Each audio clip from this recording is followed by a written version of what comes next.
ಗುತ್ತಿಗೆದಾರರ ಸಂಘಗಳ ಹೋರಾಟಕ್ಕೆ, ರೈತ ನೌಕರರ ಗುತ್ತಿಗೆದಾರರ ಸಂಘ ಹೋರಾಟಕ್ಕೆ, ವಿದ್ಯುತ್ ಖಾಸಗೀಕರಣ, ಸಾರ್ವಜನಿಕ ಸೇವೆಯಲ್ಲಿ ಮುಂದಿರುವ ವಿದ್ಯುತ್ ಖಾಸಗೀಕರಣ,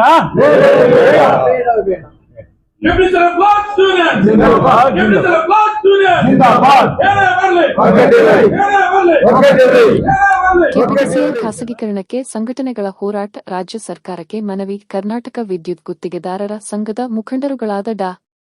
BS Chandrakumar, Surabhi electricals, S. Ramesh, Rudresh, Suresh, Shivaraj, Narasimhaiah, Shanthakumar ಮತ್ತು ಇತರೆ ಮುಖಂಡರು ಎಂದು ರಾಜ್ಯ ಸರ್ಕಾರ ಇಲಾಖೆಯನ್ನು ಖಾಸಗೀಕರಣ ಮಾಡುತ್ತಿರುವುದನ್ನು ವಿರೋಧಿಸಿ ಇಂದು ವಿದ್ಯುತ್ ಇಲಾಖೆ ಮುಖ್ಯಸ್ಥರಿಗೆ ಮನವಿ ಪತ್ರ ನೀಡಿದರು.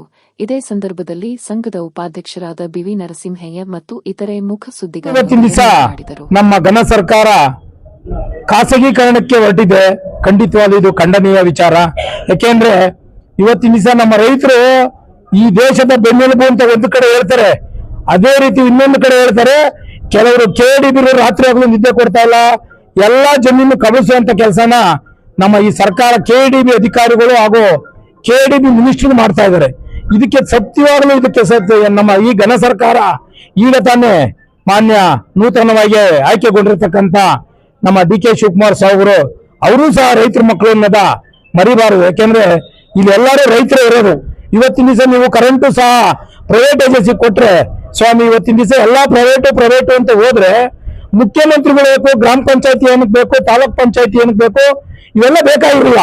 ದಾದಾ ಸಾಹೇಬ್ ಅಂಬೇಡ್ಕರ್ ಅವರು ಇವತ್ತಿನ ದಿವಸ ಏನು ನಮ್ಮ ಪ್ರಜಾಪ್ರಭುತ್ವಕ್ಕೆ ಒಂದು ಎಲ್ಲರೂ ಅದರ ಅಡಿಯಲ್ಲಿ ಕೆಲಸ ಮಾಡಬೇಕು ಅಂತ ಏನಾರು ಇದ್ರೆ ಅದ್ರಲ್ಲಿ ಏನಾರ ಪ್ರೈವೇಟ್ ಏಜೆನ್ಸಿ ಕೊಟ್ಬಿಟ್ಟು ಕೆಲಸ ಮಾಡ್ಬೇಕು ಅಂತ ಏನಾದ್ರು ಎಲ್ಲೂ ಇಲ್ಲ. ಎಲ್ಲೂ ಅಂಬೇಡ್ಕರ್ ಎಲ್ಲೂ ಒಂದು ಸಣ್ಣ ಲೈನ್ ಅಲ್ಲಿ ಬರೆದಿಲ್ಲ. ಇವ್ರು ಪ್ರೈವೇಟ್ ಅಂತ ಮಾಡ್ಕೊಂಡು ಹೋದ್ರೆ MLAಗಳು ಏನಕ್ಕೆ ಬೇಕು, ಮಿನಿಸ್ಟರ್ಗಳು ಬೇಕು, ಮುಖ್ಯಮಂತ್ರಿಗಳು ಏನಕ್ಕೆ ಬೇಕು, ಪ್ರಧಾನಮಂತ್ರಿಗಳು ಸಹ ಏನು ಬೇಕಾಗಿಲ್ಲ, ಅವಶ್ಯಕತೆ ಇಲ್ಲ. ಯಾವ್ದೋ ಒಂದು ಕಂಪ್ನಿ ಕೊಟ್ಬಿಟ್ಟು ಎಲ್ಲರೂ ಅವ್ರ ಕೈಗಳಿಗೆ ನಾವೆಲ್ಲ ಕೆಲಸ ಮಾಡ್ಕೊಂಡು ಹೋಗುವಂತ ಕೆಲಸ ಮಾಡ್ಬಿಟ್ರೆ ನೋಡಿ, ಹೋಗಿ ಎಲ್ಲಾರ್ಗು ರೈತರಿಗೆ ತೊಂದ್ರೆ. ಒಂದ್ ಕಡೆ ರೋಡ್ಗಳು ನ್ಯಾಷನಲ್ ಹೈವೇಗಳೆಲ್ಲ ಪ್ರೈವೇಟ್ ಕೊಟ್ಬಿಟ್ಟು ಅಲ್ಲೂ ಸುಂಕ ವಸೂಲು ಮಾಡ್ತಾ ಇದ್ದಾರೆ.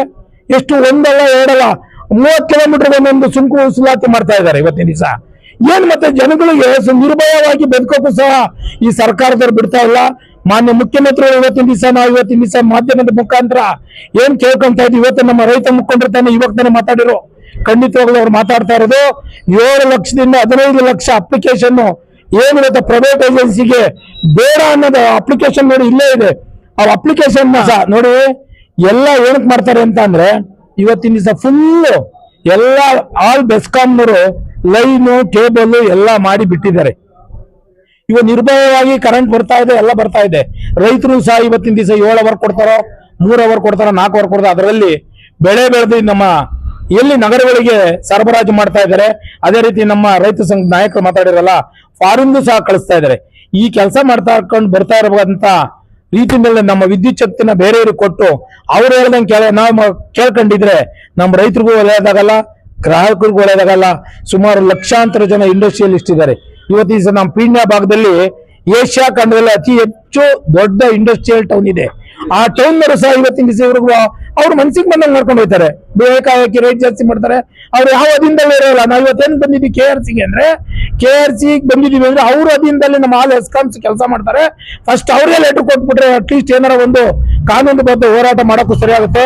ಅದೇ ರೀತಿ ನಮ್ಮ ಸಾಹೇಬ್ರು ಇವತ್ತೇನು ಹೇಳಿರೋ ರೈತ ಸಂಘ ಮುಖಂಡರು, ಇದನ್ನೇನಾರ ಇವರೇನಾರ ಇಲ್ಲಿಗೆ ಕೈ ಬಿಡೋದಾದ್ರೆ ಖಂಡಿತವಾಗ ವೆಲ್ ಅಂಡ್ ಗುಡ್. ಬಿಡ್ಲಿಲ್ಲ ಅಂದ್ರೆ ರಾಜ್ಯಾದ್ಯಂತ ಇರತಕ್ಕಂತ ಎಲ್ಲ ಗ್ರಾಹಕರು ಇರ್ಬೋದು, ಕೈಗಾರಿಕೋದ್ಯಮಿಗಳು ಇರ್ಬೋದು, ರೈತರು ಇರ್ಬೋದು, ಇವರೆಲ್ಲ ಸೇರಿ ಒಗ್ಗಟ್ಟಾಗಿ ಏನು ಉಗ್ರ ಪ್ರತಿಭಟನೆ ಮಾಡಿದ್ರೆ ಸರ್ಕಾರಕ್ಕೆ ಅವಾಗ ಗೊತ್ತಾಗುತ್ತೆ ಆ ಕೆಲಸ ಆಗೋದ್ ಬೇಡ. ಸರ್ಕಾರಕ್ಕೆ ಈಗ ತಾನೆ ನಮ್ಮ ಹೊಸ ಮುಖ್ಯಮಂತ್ರಿಗಳು ಬಂದಿದ್ದಾರೆ. ಮೊನ್ನೆ ತಾನೆ ಮುಖ್ಯಮಂತ್ರಿಗಳು ಹೇಳಿದ್ರು, ಹೋದ್ ಸಲ ಇಂಧನ ಸಚಿವರಾಗಿದ್ದಾಗೂ ನಾನು ಯಾವುದೇ ಕಾರಣಕ್ಕೆ ನಾನು ಪ್ರೈವೇಟ್ ಏಜೆನ್ಸಿ ಕೊಡಲ್ಲ ಅಂತ. ಅದೇ ರೀತಿ ಇವತ್ತಿನ ದಿವಸ ತಾನೆ ಅವರೇ ಮುಖ್ಯಮಂತ್ರಿ ಆಗಿರೋದ್ರಿಂದ ಇದನ್ನು ದಯಮಾಡಿ ಕೈ ಬಿಡಬೇಕು ಅಂತ ಅವರಲ್ಲಿ ಕಳಕಳಿಯಿಂದ ಮನವಿ ಮಾಡ್ಕೊಂತ ಇದ್ದೀನಿ.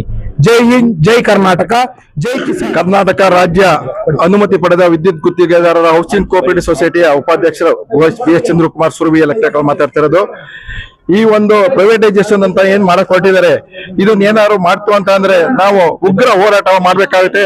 ಹಾಗೂ ಕರ್ನಾಟಕದ ಅಂತ ಎಲ್ಲರೂ ಉಪವಾಸ ಸತ್ಯಾಗ್ರಹ ಮತ್ತೆ ಉಗ್ರ ಹೋರಾಟ ಮಾಡೋಕೆ ನಾವೆಲ್ಲ ರೆಡಿ ಆಗಿದ್ದೀವಿ. Thank you. ವಿದ್ಯುತ್ ಖಾಸಗೀಕರಣ, ವಿದ್ಯುತ್ ಖಾಸಗೀಕರಣ, ಸಾರ್ವಜನಿಕ ಸೇವೆಯಲ್ಲಿ ಮುಂದಿರುವ ವಿದ್ಯುತ್ ಖಾಸಗೀಕರಣ. Give me to the blood students! Zindabad, Give me to the blood students! ಜಿಂದಾಬಾದ್. ರೈತ ನೌಕರ ಗುತ್ತಿಗೆದಾರರ ಸಂಘಗಳು ಹೋರಾಟಕ್ಕೆ, ರೈತ ನೌಕರ ಗುತ್ತಿಗೆದಾರರ ಸಂಘ. ಕರ್ನಾಟಕ ರಾಜ್ಯ ಅನುಮತಿ ಬಿಟ್ಟಿದ್ದು ವಿದ್ಯುತ್ ಗುತ್ತಿಗೆದಾರ ಸಂಘದಿಂದ ಈಗ ಎಲ್ಲ ಇದು ಖಾಸಗೀಕರಣ ಅಂತ ಮಾಡ್ತಾ ಇರೋದು. ಅನುಮತಿ ಪಡೆದ ವಿದ್ಯುತ್ ಗುತ್ತಿಗೆದಾರರ ಸಂಘ ರಿಜಿಸ್ಟರ್ಡ್ ಬೆಂಗಳೂರು ಇವತ್ತಿನ ದಿನ ಏನು ಟಾಟಾ ಪವರ್ ಕಂಪನಿ ಅವರು ಒಂದು ಡಿಸ್ಟ್ರಿಬ್ಯೂಷನ್ ಪ್ಯಾರಲಲ್ ಲೈನ್ ಕೊಡಿ ಅಂತ ಕೇಳಿದಾರೋ ಅದರ ಅಂಗವಾಗಿ ನಾವು ಇವತ್ತು ಮಾಜಿ ಪದಾಧಿಕಾರಿಗಳು ಅಂದ್ರೆ ಕರ್ನಾಟಕ ರಾಜ್ಯ ಅನುಮತಿ ಪಡೆದ ವಿದ್ಯುತ್ ಗುತ್ತಿಗೆದಾರರ ಸಂಘದ ಮಾಜಿ ಪದಾಧಿಕಾರಿಗಳು, ಸದಸ್ಯರು, ಇಡೀ ಎಲ್ಲ ಜಿಲ್ಲೆಗಳಿಂದ ರಾಜ್ಯದಿಂದ ಇಲ್ಲಿ ಇವತ್ತು ಕೆಇಆರ್ಸಿಗೆ ಬಂದು ನಮ್ಮ ಆಕ್ಷೇಪಣೆಯನ್ನು ಸಲ್ಲಿಸಿದ್ದೀವಿ. ಈಗಾಗಲೇ ಇದಕ್ಕೆ ಹಿಂದೆ ಇದ್ದ ನಮ್ಮ ಈಗಿನ ಮುಖ್ಯಮಂತ್ರಿಯಾದ ಡಿ.ಕೆ. ಶಿವಕುಮಾರ್ ಅವರು ಇಂಧನ ಸಚಿವರಾಗಿದ್ದಾಗಲೇ ಹೇಳಿದ್ದಾರೆ, ಯಾವ ಕಾರಣಕ್ಕೂ ನಾವು ಖಾಸಗೀಕರಣ ಮಾಡಕ್ಕೆ ಬಿಡೋದಿಲ್ಲ ಅಂತ. ಈಗ ಅವರೇ ಮುಖ್ಯಮಂತ್ರಿಗಳಾಗಿದ್ದಾರೆ ನಮ್ಮ ರಾಜ್ಯಕ್ಕೆ, ಖಂಡಿತವಾಗಿಯೂ ಇದನ್ನು ಯಾವ ಕಾರಣಕ್ಕೂ ಅವರು ಒಪ್ಪೋದಿಲ್ಲ ಅಂತ ಅವರ ಮೇಲೆ ನಮಗೆ ಪೂರ್ತಿ ಭರವಸೆ ಇದೆ. ಒಂದೆರಡು ಮಾತನ್ನ ಇದ್ರ ಬಗ್ಗೆ ಮಾತಾಡ್ಬೇಕಂತ ಕೇಳ್ಕೊತಾರೆ. ಕರ್ನಾಟಕದಲ್ಲಿ ವಿದ್ಯುತ್ ಶಕ್ತಿಯ ಮಂಡಳಿ ಮಾಡತಕ್ಕಂತ ಅದಕ್ಕೇನು ಪ್ರೈವೇಟೈಸೇಷನ್ಗೆ ಟಾಟಾ ಕಂಪನಿಯವರು ಒಂದು ಅಪೀಲ್ ಮಾಡಿದ್ದಾರೆ. ಇದು ಖಾಸಗೀಕರಣದ ಒಂದು ಭಾಗ. ಈ ಖಾಸಗೀಕರಣದಿಂದ ಏನೇನು ಅನಾಹುತ ಆಗುತ್ತೆ ಅಂದ್ರೆ ಕರ್ನಾಟಕದ ಜನತೆ ಯಾರು ಕೂಡ ಸುಲಭವಾಗಿ ಶಾಂತಿಯಿಂದ ಇರಲಿಕ್ಕೆ ಸಾಧ್ಯ ಇಲ್ಲ. ಖಾಸಗೀಕರಣದ ಲಾಭಕ್ಕಾಗಿರ್ತಕ್ಕಂಥದ್ದಂತೆ ಅರ್ಥ. ಸೇವಾ ವ್ಯವಸ್ಥೆಯನ್ನು ಬಿಟ್ಟು ಖಾಸಗೀಕರಣಕ್ಕೆ ಹೋಗ್ತಕ್ಕಂಥದ್ದು ಏನಿತ್ತಲ್ಲ ದೊಡ್ಡ ಅಪಾಯ. ಕರ್ನಾಟಕದಲ್ಲಿ ಸುಮಾರು 45 ಲಕ್ಷ ಕೃಷಿ ಪಂಪ್ಸೆಟ್ದಾರರಿದ್ದಾರೆ. ಅವರು ಸಬ್ಸಿಡಿ ಕರೆಂಟ್ ಅನ್ನ ಪಡಿತಾ ಇದ್ದಾರೆ. ದ ಸೇಮ್ ಟೈಮ್ ಕರ್ನಾಟಕ ರಾಜ್ಯ ಸರ್ಕಾರ ಇವತ್ತು 1,17,00,000 ಜನರಿಗೆ ಭಾಗ್ಯ ಜ್ಯೋತಿ ಕುಟೀರ ಯೋಜನೆಯಲ್ಲಿ ಸಬ್ಸಿಡಿ ವಿದ್ಯುತ್ ಅನ್ನು ಒದಗಿಸ್ತಾ ಇದೆ.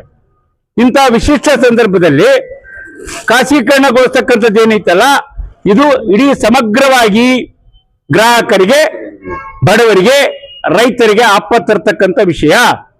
ಕರ್ನಾಟಕದಲ್ಲಿ 45 ಲಕ್ಷ ಕೃಷಿ ಪಂಪ್ಸೆಟ್ದಾರರು ತೋಟಗಾರಿಕೆ ಬೆಳೆಗಳನ್ನ 97 ನಮೂನೆಯ ಬೆಳೆಗಳನ್ನ ಬೆಳೆದು ಅದರಲ್ಲಿ 18 ಬೆಳೆಗಳನ್ನ ವಿದೇಶಕ್ಕೆ ಕಳಿಸ್ತಕ್ಕಂಥ ಈ ಸಮಗ್ರ ಕರ್ನಾಟಕವನ್ನ ಹಾಳು ಮಾಡುವಂತ ಖಾಸಗೀಕರಣಕ್ಕೆ ನಾವು ಒಪ್ಪೋದಿಲ್ಲ.